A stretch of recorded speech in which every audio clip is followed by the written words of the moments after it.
দ্বিতীয় নম্বরে ইমানদারদেরকে আল্লাহ বলেন, হে ইমানদারেরা তোমরা আমাকে ভয় করো, ভয় করার মতো ভয় করো। কে বলছে? আল্লাহ। বলেন কে বলছে? আল্লাহ। ভয় কি জিনিস? আল্লাহু আকবার। হাদিসের ভিতরে আছে, যার ভিতরে আল্লাহর ভয় পয়দা হবে, আমার মালিকের আযাব ও গজবের ভয় পয়দা হবে, তার আমলনামা থেকে গুনাহগুলো এইভাবে ঝইরা পড়বে, যেরকম একটা গাছের পাতা যদি শুকায়া যায়, গাছের পাতা যদি গাছকে ঝাঁকা দেয়, যেরকম পাতাগুলো ঝরঝর করে এরকম পইরা যায়, যার ভিতরে আল্লাহর ভয় পয়দা হবে,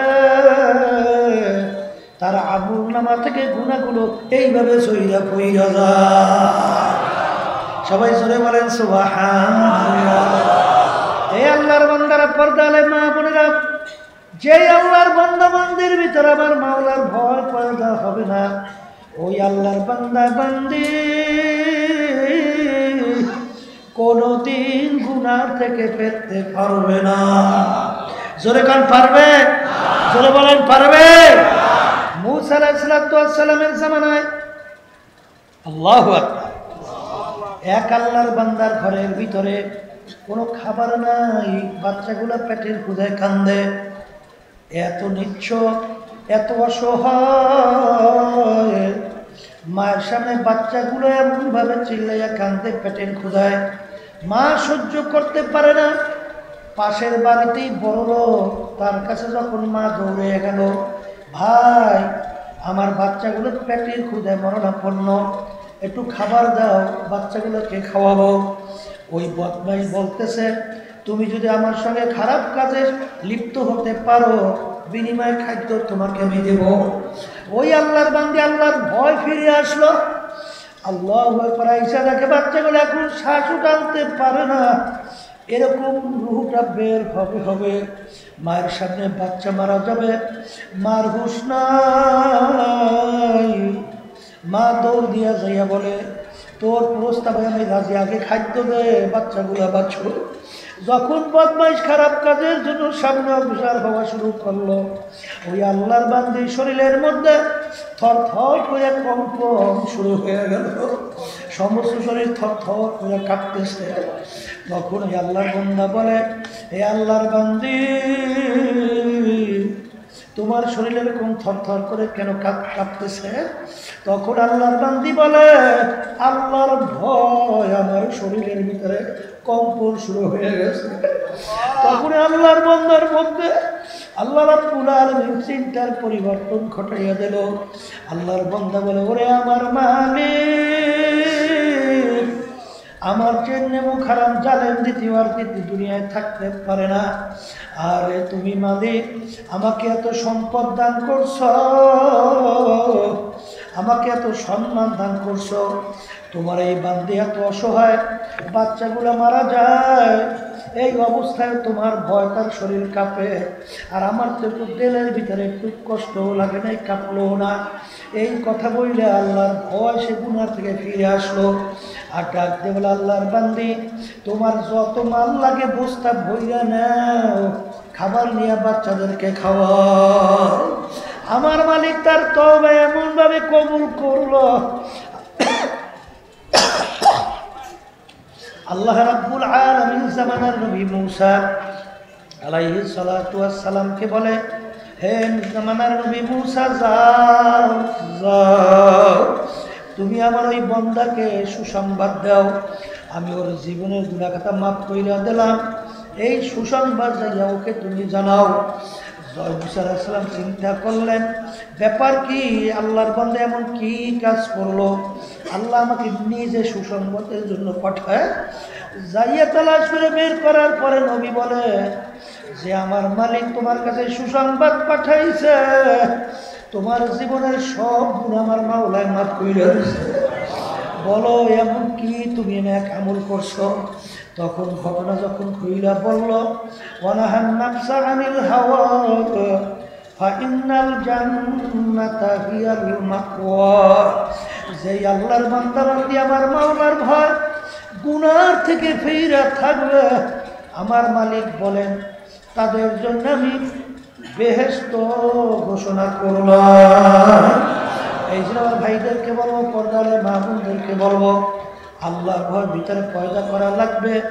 আল্লাহর ভয় যদি ভিতরে পয়দা না হয়, বাজার সে কিন্তু ইসলামের ব্যানার লাগাইয়া পীর হইয়া, মুফতি হইয়া, মুহাদ্দিস হইয়া আল্লাহ এবং আল্লাহ রসুলের বিরুদ্ধাচরণ করতে একটু দ্বিধা করবে না। জোরে বলো কথা ঠিক না ঠিক? এই জন্য আল্লাহর ভয় ভিতরে পয়দা করা লাগবে। 3 নম্বরে বলছিলাম, ওয়ালা তামুতুন্না ইল্লা ওয়া আনতুম মুসলিমুন। আমার মালিক বলেন, খবরদার, সতর্কবাণী, মুসলমান না হইয়া কেউ মরিও না। এখন অনেকে মনে মনে বলতে পারেন, হুজুর আলহামদুলিল্লাহ আমরা তো মুসলমান, মাশাআল্লাহ, আল্লাহ কবুল করুন। কিন্তু বাজানদেরকে বলবো, পর্দারে মা বোনরা যারা শুনছেন, মুসলমানের ঘরে জন্মগ্রহণ করলেই মুসলমান হওয়া যায় না। বাজান, মুসলমান একটা আরবি শব্দ, ইংরেজিতে বলে সারেন্ডার, বাংলা অর্থ আত্মসমর্পণ। বাজান, যেরকম নাকি ঘোড়ার মুখের মধ্যে লাগাম লাগাইও যখন লাগাম সওয়ারি হাতে ছাড়ে, তখন ঘোড়ার নিজের ব্যক্তিগত শক্তি, বুদ্ধি, চালাকি আর কিন্তু চলে না। সওয়ারি ঘোড়াকে যেভাবে চালায় ওইভাবে চলার নামই হইল লাগাম লাগানো। জোরে বলেন কথা ঠিক না ঠিক? কবরের যাত্রীরা, আমরা যারা মুসলমান দাবি করি, আমরা সবাই কিন্তু কালিমা পড়ছি, কি পড়ি না? কি কালিমা পড়ছি? লা ইলাহা ইল্লাল্লাহু মুহাম্মাদুর রাসূলুল্লাহ সাল্লাল্লাহু আলাইহি ওয়াসাল্লাম। অর্থ কি? এই কালিমার মুখে লাগাম লাগাইছি। এখন এক শ্রেণী আমার বাজানরা মুসলমান এখানে জন্মগ্রহণ কইরা তাদের কালচার, তাদের আদর্শ, তাদের সংস্কৃতি ভালো লাগে বিজাতিদের, অন্য নাস্তিকদের, মুসলমান বিদ্বেষী চক্রদের। কথা ঠিক না বেঠি? মুসলমান শুনে রাখো। এই জন্য এক কবি বলছিলেন, মুসলমান না আমেরিকা, লা লন্ডন সেহুল হক, আমি মস্তে মদিনা কর খোদায়া।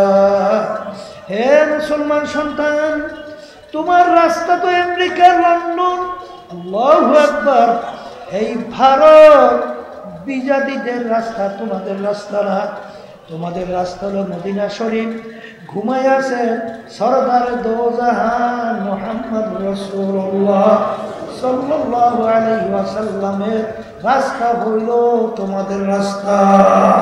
যারা বলেন কথা ঠিক না ঠিক? হে মুসলমান, মুসলমান যারা দাবি করো, আজকে আফসোস হয়, বাংলাদেশে ভারতের প্রধানমন্ত্রী ছিল বাজপেয়ী, যখন বাংলাদেশের ভিতরে আসছিল তখন কি পরে আসছিল? জোরে কান ধুতি, আবার জোরে কান, কি পরে আসছিল? এই ধুতি কেমন দেখায়? হ্যাঁ কি? তারপরে ওদের জাতীয় পোশাক ওরা ছাড়ে না, আসতে কয়, ওদের জাতীয় পোশাক ছাড়ে না। আর আমাদের মুসলমানের কি হলো? আজকে অনেক মুসলমান সন্তানদের কালচার, পোশাকাদি এবং সংস্কৃতি ভালো লাগে বিজাতিদের। জোরে বলেন, হ্যাঁ কথা ঠিক না ঠিক? হ্যাঁ, মান তাশাব্বাহা বিকওমিন ফাহুয়া মিনহুম। আল্লাহ রাসূল সাল্লাল্লাহু আলাইহি ওয়াসাল্লাম বলেন, দুনিয়ার ভিতরে যাদের সঙ্গে তোমার সাদৃশ্য থাকবে, সম্পর্ক থাকবে এবং মহব্বত থাকবে, তাদের সঙ্গে কিয়ামতের ময়দানে হাসর হবে। কি কথা কি বুঝাইতে পারছি না পারি নাই? একটু জোরে বলেন, পারছি না পারি নাই? হ্যাঁ, যদি পাইরে থাকি, এই জন্য আমার ভাইদেরকে বলো, পর্দালে মোহাম্মদকে বলো, মুসলমানি বুয়াদ গরদান নেহাদান আইনানে কদ বাদাস্তে খাজাবাদা। লাগাম লাগানোর মতো লাগাম লাগাইতে হবে। আল্লাহ এবং আল্লাহ রাসূল যেটাকে ভালো বলে, তোমার আমার সেইটাকে ভালো বলতে হবে, যেটাকে খারাপ বলে সেইটাকে খারাপ বলতে হবে। রাজি আছি কেডা কেডা? কে কে রাজি আছেন? হাত উঠান, আল্লাহ দেখো। নারে তাকবীর। নারে মা বোনরা হাত উঠান, আল্লাহ দেখো। আমরা নিয়ত করছি এই শক্তি আমাদের আছে, লক্ষ্যে পৌঁছে শক্তি আমাদের নাই, আছে? যেমন নাকি ছোট বাচ্চা মায়ের দুধ পান করে, ওই বাচ্চা টাইনে জোর করে মাকে দুধ খাওয়ার শক্তি বাচ্চার আছে? হ্যাঁ, পারে পারে পারে। এই কিন্তু বাচ্চার যখন দুধের সময় হয়, ওর যখন দুধ খাইতে মন চায়, অস্ত্র কিন্তু একটা আছে। কি অস্ত্র? ওয়া ওয়া কইরা কান্না শুরু করে। বাচ্চার কান্না শোনার পরে মায়ের কাজ হাতে থেকে ঠাস হইয়া কইরা যায়, মা সহ্য করতে পারে না, মা দৌড় দিয়ে বাচ্চাকে ধরে, দেখে বাচ্চার তামাম গায়ে পায়খানা প্রস্রাবে ভরা। কি থাকতে পারে না? পায়খানা প্রস্রাবে ভরা থাকতে পারে না? এখন মা রাগ করে বাচ্চাকে আগুনের ভিতরে ফেলাইয়ে দেয়, পানির মধ্যে, এই নিচে ঢিল মাইজা জমিনে ফেলাইয়ে দেয়। আরে ফেলায় তো না, বরঞ্চ দোয়াইয়া মশাইয়া কোলের ভিতরে নিয়ে চুমা দেয়, আদর করে। এ আল্লাহর বান্দারা, পর্দা আলে মা বোনেরা, মা সন্তানকে যত মায়া করে, আমার মালিক বান্দা বান্দিকে তার সে শত হাজার লক্ষ গুণ বেশি মায়া করে বান্দা বান্দিকে। ধরে বলো কথা ঠিক না? রাখি হ্যাঁ, বান্দা এমন কোনো গুনাহ নাই বলতে গেলে করে নাই। মৌতের কথা মনে পড়লো, কবরের কথা মনে পড়লো, জাহান্নামের কথা মনে পড়লো, বান্দা চিন্তা করলো তওবা করতে হবে, কবরে যাওয়া লাগবে, আলেমের কাছে যাওয়া লাগবে, তার কথা অনুযায়ী চলা লাগবে। বান্দা রওনা করলো, আরে পথের মধ্যে হায়াত শেষ, বান্দা মারা গেল। এখন বেহেশতে ফেরেশতাও আসছে, বান্দার রূহকে বেহেশতে নেওয়ার জন্য, জাহান্নামের ফেরেশতাও জাহান্নামের রূহকে নেওয়ার জন্য। জাহান্নামের ফেরেশতা বলে, বান্দা তো এখনো তওবা করে নাই, রূহ আমরা পাবো। বেহেশতের ফেরেশতা বলে, বান্দা তো তওবা করার জন্য রওনা করছে, পথের মধ্যে হায়াত শেষ, বান্দার কি দোষ, রূহ আমরা পাবো। ঝগড়া বাজে না বাজে? ঝগড়া বাজে না বাজে নাই? হ্যাঁ, হ্যাঁ। আল্লাহ রাব্বুল আলামিন ফেরেশতাদেরকে ডাক দেন, ফেরেশতারা জমিন মাপো, আমার বান্দা যেখানে মারা গেল সেখান থেকে তার বাড়ি কাছে না আলেমের বাড়ি কাছে? যদি তার বাড়ি কাছে হয়, রূহ নিয়া যাইবে জাহান্নামের ফেরেশতা। আর আলেমের বাড়ি যদি কাছে হয়, তার বাড়ি দূরে হয়, রূহ নিয়া যাইবে বেহেশতের ফেরেশতা। আল্লাহর বান্দা যেখানে মারা গেল, ঘটনা ছিল তার বাড়ি ছিল কাছে, আলেমের বাড়ি দূরে। জোরে বলেন কথা ঠিক কিনা? আল্লাহ রাব্বুল আলামিন জমিনকে ডাক দিয়ে বলেন, জমিন আমার বান্দার জন্য আলেমের বাড়ি কাছে হইয়া যায়। আমার মালিকের কুদরতি হুকুম, সঙ্গে সঙ্গে জমিন মাইপা দেখে আল্লাহর বান্দা যেখানে মারা গেল সেখান থেকে আলেমের বাড়ি কাছে, তার রূহ নিয়ে গেল বেহেশতের ফেরেশতা। এ আল্লাহর বান্দারা, পর্দা আলে মা বোনেরা, তুমি আর আমি আল্লাহর উপর তাওয়াক্কুল কইরা আমার মালিককে পাওয়ার জন্য, নবী রাসূলের তরিকা অনুযায়ী চলার জন্য যদি নিয়াত করে নামতে পারি, যত বিপদ মুসিবত সামনে আসুক না কেন, আমার মালিক মান আতানি ইয়ামশি আতাইতুহু হারওয়ালা। বান্দা বান্দি আমার মালিককে পাওয়ার জন্য হাইটা রওনা করবে, আমার মালিকের রহমত দৌড় দিয়া যাইবে। আমার মালিক চাই না তার কুদরতে কোলে জায়গা না দিয়া পারবে না। আল্লাহ শুধু গুনাহ মাফ করবেন তাই না, ওই পিছনের গুনাহকে আল্লাহ নেকের দ্বারা পরিবর্তন করে দেবে। এই কথা শোনার পরে আবু বকর সিদ্দিক রাদিয়াল্লাহু তাআলা, তিনি তো পেরেশানির ভিতরে পড়ে গেছেন যে তাইলে তো আমার সে ওমর, তার নেকি বাইরে গেছে। বলে তা কেমন? ওমর তো যখন দিনের বুঝ পায় নাই, তখন তোর দুষ্টামি ছিল আমার সে বেশি, তা গুণা বেশি হয়েছে না? তাহলে গুণা যদি নেকে পরিণত হয়, তাই নেকের পরিমাণ আমার সে বেরিয়ে গেছে। যাইয়া বলতেছে, ভাই ওমর, তোমার তো কিসমত ভালো, তোমার তো নেকির পরিমাণ অনেক বাইরে গেছে। অর্থাৎ বুঝাইতেছে আমার চেয়েও মনে হয় তোমার নেকি বাড়ছে, কারণ তুমি যে কাজ করছো ও কাজ তো আমি করতে পারিনি। ওমর রাদিয়াল্লাহু তাআলা বলতেছেন, ভাই আবু বকর, মাশাআল্লাহ, খুশি হয়েছি, তবে আমার জীবনের সব নেকি আপনাকে আমি দিয়ে দেব যদি এক রাত্রের নেকি আমাকে দেন। কয় রাত্রে? এক রাত্রের নেকি। আবু বকর সিদ্দিক রাদিয়াল্লাহু তাআলা আশ্চর্য হয়ে গেল, ভাই ওমর কি বলতেছ, জীবনে সব নেকি দেবা আর এক রাত্রের নেকির বিনিময়? কোন রাত্রে? বলে যেই রাতে আল্লাহ রাসূল সাল্লাল্লাহু আলাইহি ওয়াসাল্লাম সহ মক্কা থেকে হিজরত করে কোথায় গেছিলেন? মদিনা শরীফ। ওই রাত্রে যে গুহায় রাত্রি যাপন করছিলেন, ওই রাত্রের নেকি যদি আমাকে দিতে পারে, আমার জীবনে সব নেকি দিয়ে দেবে। এখন আবু বকর সিদ্দিক রাদিয়াল্লাহু তাআলা চিন্তা করলেন, ব্যাপার কি, ওই রাত্রের নেকি কত, জীবনে সব নেকি পরিবর্তন। কলে ভাই একটু বুঝছেন, ওই কি করবে বুঝছেন। আবু বকর সিদ্দিক রাদিয়াল্লাহু তাআলা যাইয়ে বলতেছেন আল্লাহ রাসূল সাল্লাল্লাহু আলাইহি ওয়াসাল্লামকে, আল্লাহ রাসূল, ওমর তো এই কথা বলে, এখন তার সঙ্গে জীবনের নেকি দিয়ে একটাতে নেকি পরিবর্তন করব? আল্লাহ রাসূল সাল্লাল্লাহু আলাইহি ওয়াসাল্লাম মিসকি হাসেন, কারণ ওমর রাদিয়াল্লাহু তাআলা তিনিও আল্লাহর হাবিবের শ্বশুর, আবু বকর সিদ্দিক রাদিয়াল্লাহু তাআলা তিনিও শ্বশুর। এখন কাকে ঠকায় কাকে জিতে? বলতেছে যে আপনি পরিবর্তন করবেন কি তা জানি না, তবে ওই রাত্রের নেকির একটা পরিমাণ আমি বলি। যত মানুষ দুনিয়াতে আসছে, যত নেকি করছে করবে, সব যদি এক পাল্লায় দেয়, আর আপনার এই এক রাত্রের নেকি আর একটা পাল্লায় যদি দেয়, ওই এক রাত্রের নেকির ওজন ডাইবে যাবে। এখন আপনি পরিবর্তন করবেন কিনা আপনি জানেন। এখন এই নেকির পরিমাণ বাড়ছিল কেন? বলেন, ইমানের উপরে ভিত্তি করিয়া। কথা ঠিক না বেটি? তাদের ইমানের অবস্থান কেমন ছিল? আর আল্লাহ রাব্বুল আলামিন তো আমাদেরকে হুকুম করছেন, আমিনু কামা আমানান নাস। তোমাদের ইমানের ধরনটা কেমন হবে? সাহাবায়ে কেরামরা যেভাবে ইমান আনছিল, তাদের বিশ্বাসটা যেভাবে ছিল, তোমাদের ইমানের ধরন ওইভাবে হবে।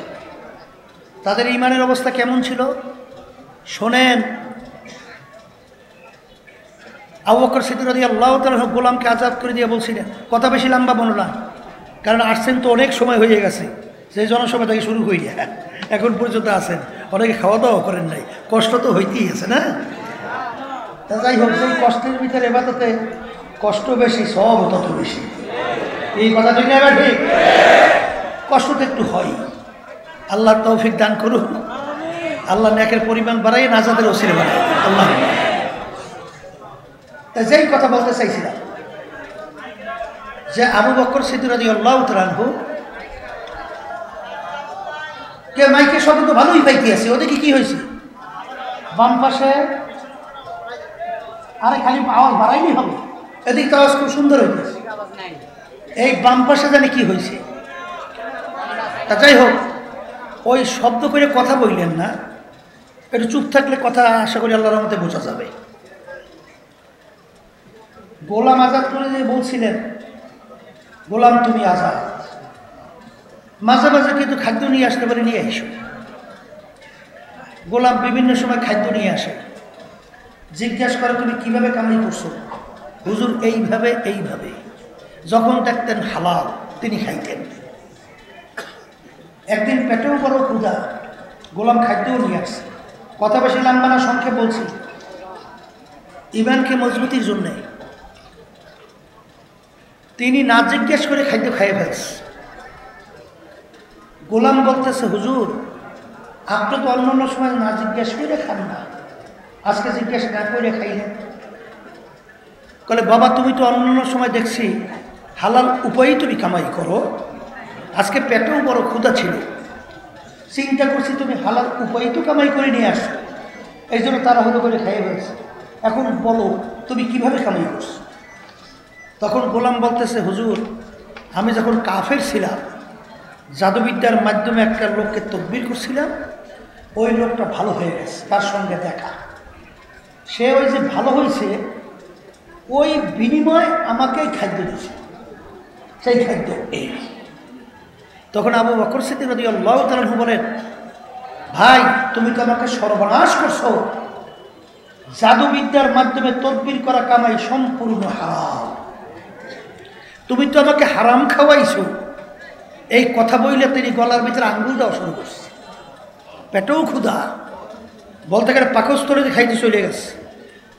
সে যাই না খাইছে না যাই না খাইছে, আল্লাহ কি ধরপাকড় করবে?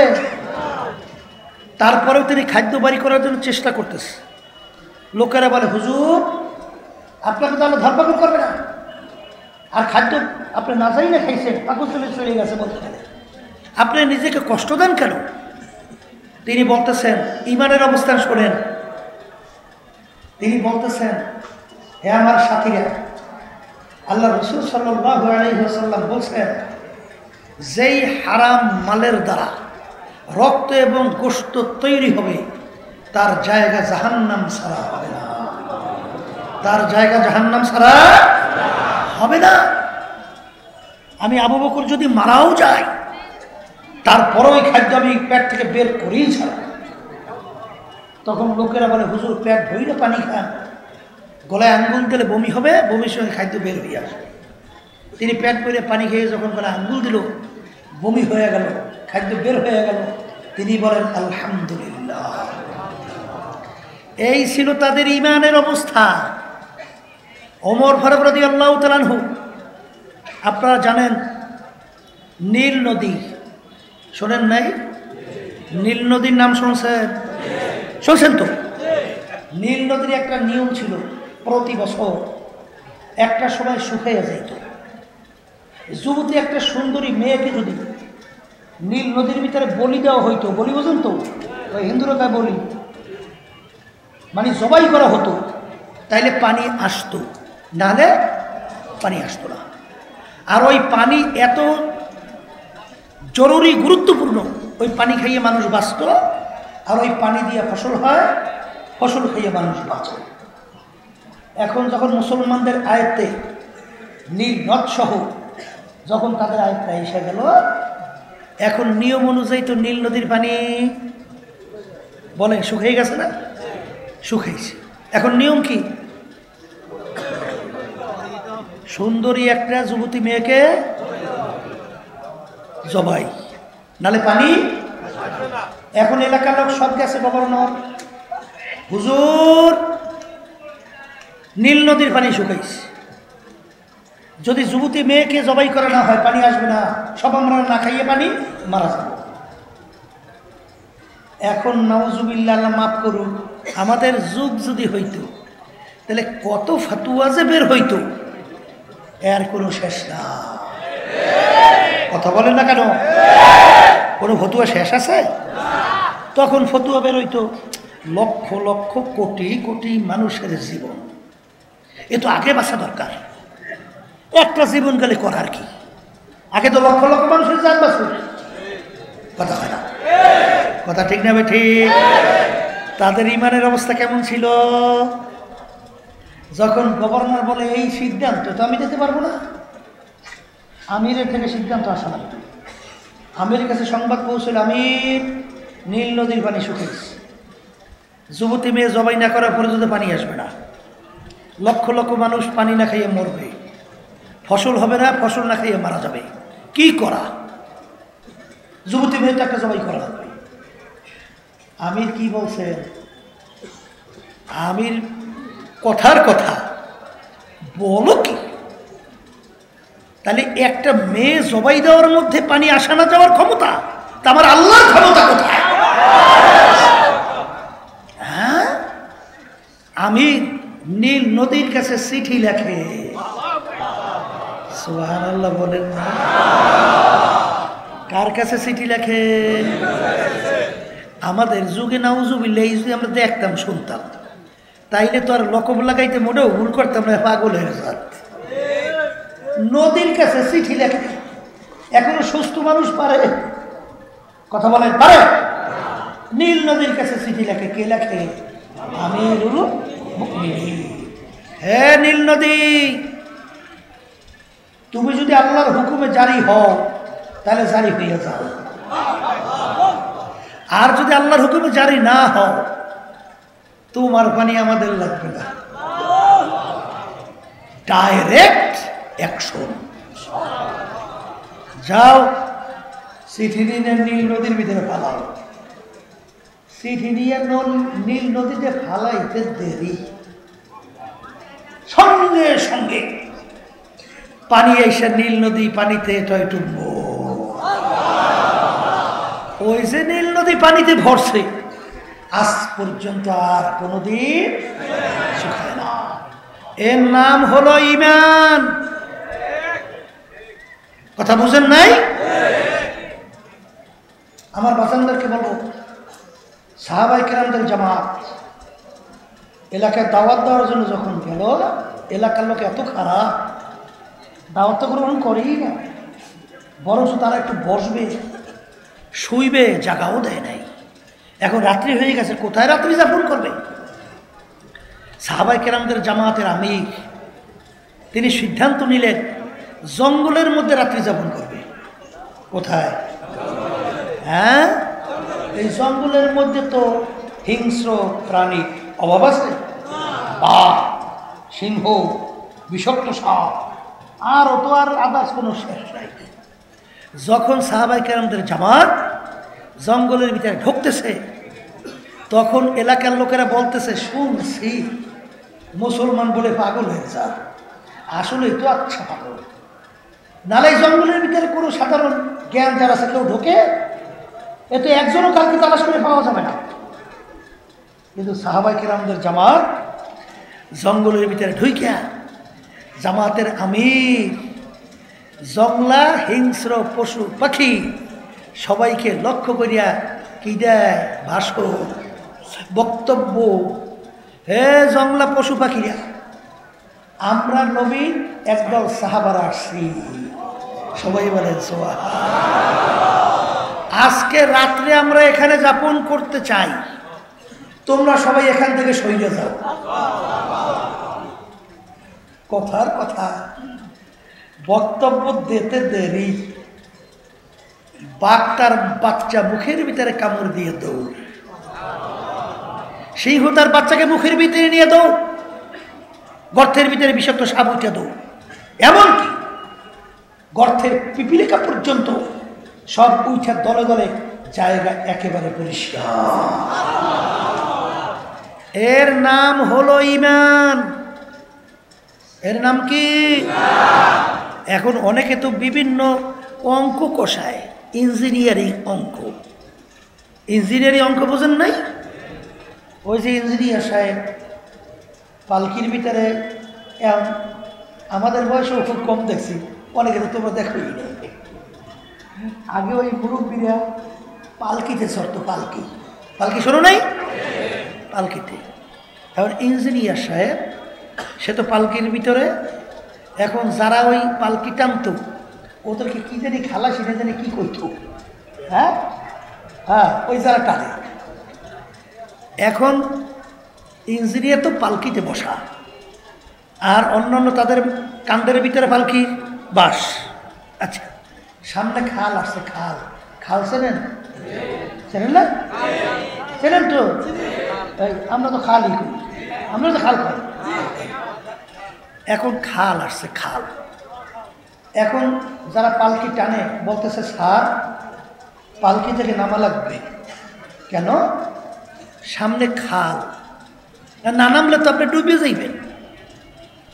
কলে একটু ঠরো, একটু থামো তো, দেখি কি হইল, তোমরা একটু পানি মাপো। এবং খালের পার, সেখানে পানি 1 ফুট, কয় ফুট? এরপরে যত নিচে যায়, যায় 2 ফুট, 3 ফুট, 3.5 ফুট, এরপরে আবার উপরের দিকে উঠছে 1 ফুট। এখন গড় করছে, গড় করিয়ে দেখে খালের ভিতরে পানি এসে 2 ফুট। কয় ফুট পানি? কয় ফুট? গড় করছে 2 ফুট। এখন বলতেছে, হ্যাঁ হিসাব নিকাশ ঠিক, পালকি চলবে, চালাও। পালকি কি এখন ইঞ্জিনিয়ার বলছে পালকি চালাও চলবে, যেই 3.5 হাত পানির কাছে গেছে এখন তো পানি পালকির ভিতরে উঠে ডুবে ডুবে অবস্থা। এই দাঁড়াও দাঁড়াও, কি হইল? আমার হিসাব ভুল হয়েছে নাকি? হিসাব তো ভুল হয়েছে নাকি? তাহলে আমার পালকি ডুবে কেন?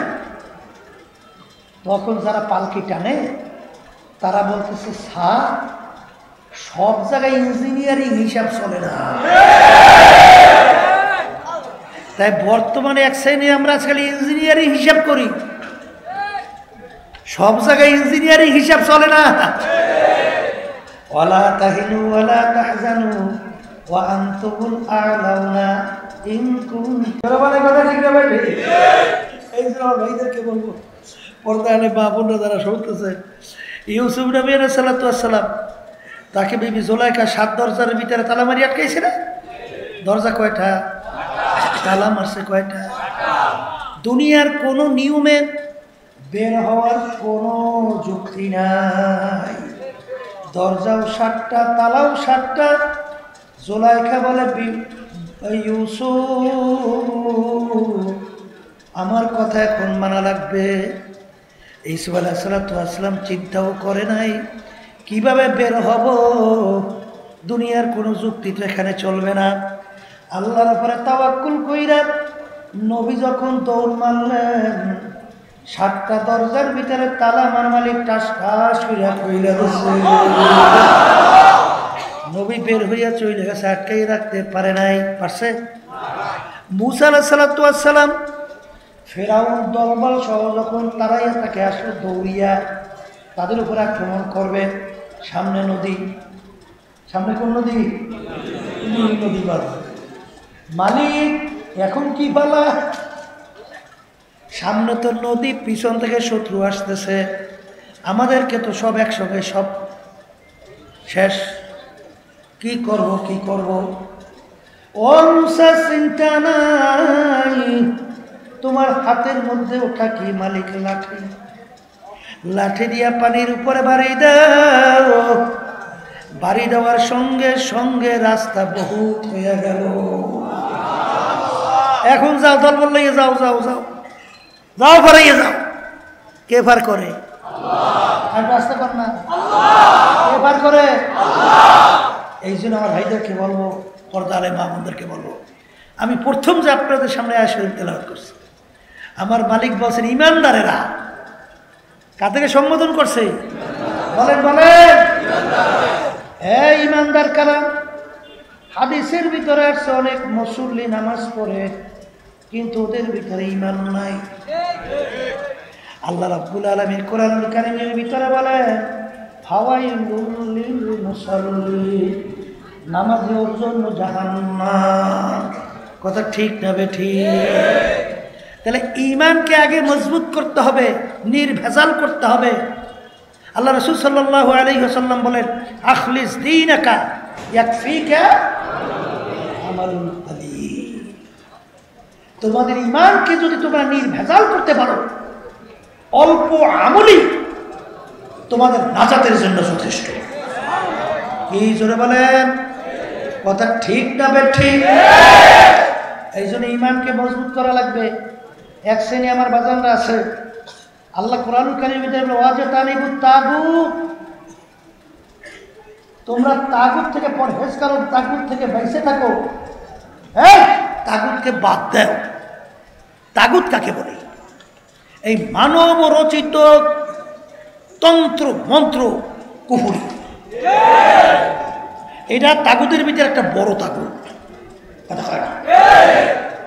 এক শ্রেণীর মনে করে নামাজও করে, রোজাও রাখে, হজও করে, যাকাতও আদায় করে, তাহাজ্জুদের নামাজ অনেকাংশে কম করে না, তাসবিহ জিকিরও করে, কিন্তু তারা এই তাগুতের সাথে জড়াইয়া খুশি করে।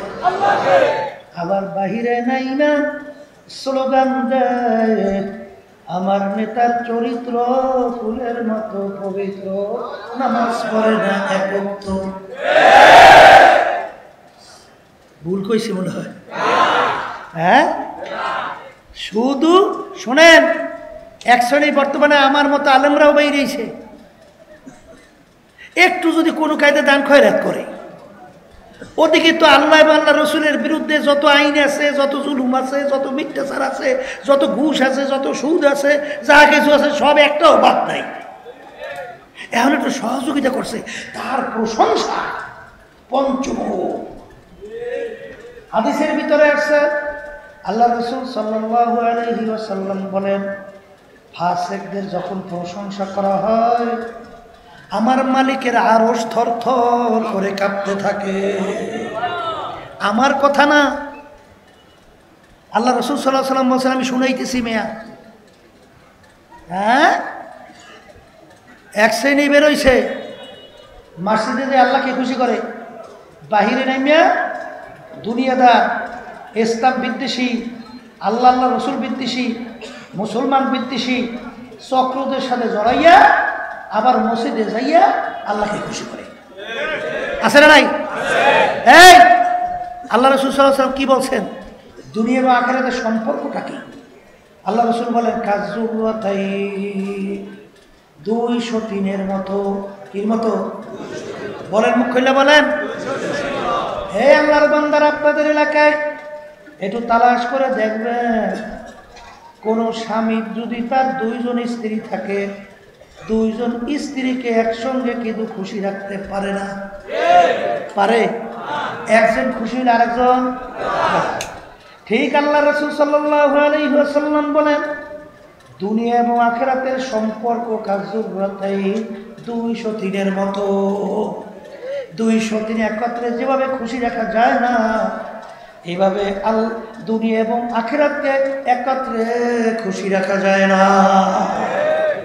আমি বলছি, আল্লাহ রাসূল সাল্লাল্লাহু আলাইহি ওয়াসাল্লাম বলছেন। মুখ খুলে বলেন, কে বলছে? আবার জোরে বলে, কে বলছে? হ্যাঁ, এটা বিশ্বাস করা লাগবে না? এর নাম হলো ঈমান। এর নাম কি? ঈমান। তাহলে ঈমান কি নির্ভেজাল করা লাগবে? কি করা লাগবে? আবার জোরে কর। এই হাদিসের ভিতরে আছে, মান ক্বালা লা ইলাহা ইল্লাল্লাহ হাক্কান ফাদাখালাল জান্নাহ।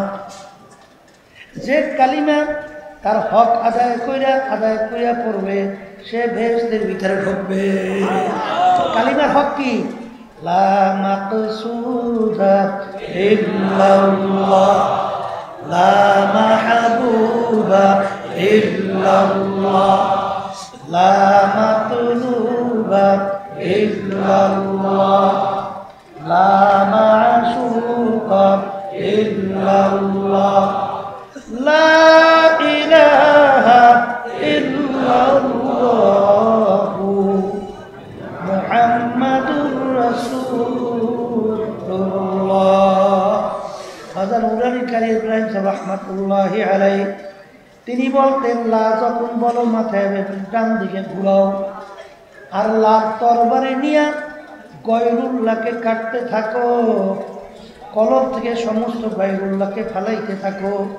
লা বইলা যখন মাথা ডান দিকে ঘুরাও, খেয়াল করো আমার কলবের ভিতরে আমার পীরগিরি নাই, আমার মুফতিগিরি নাই, আমার মুহাদ্দিসগিরি নাই, আমার টাকার গরম নাই, আমার ক্ষমতার গরম নাই, আমার বংশের গরম নাই, আমার শিক্ষার গরম নাই, আমার মেম্বারগিরি নাই, আমার চেয়ারম্যানগিরি নাই, আমার এমপিগিরি নাই, আমি অমুক তমুক সভাপতিগিরি নাই, নাই নাই নাই আল্লাহ বাদা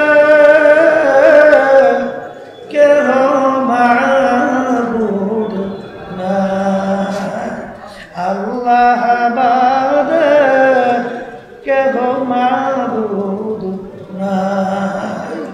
ঈমানকে মজবুত করা লাগবে।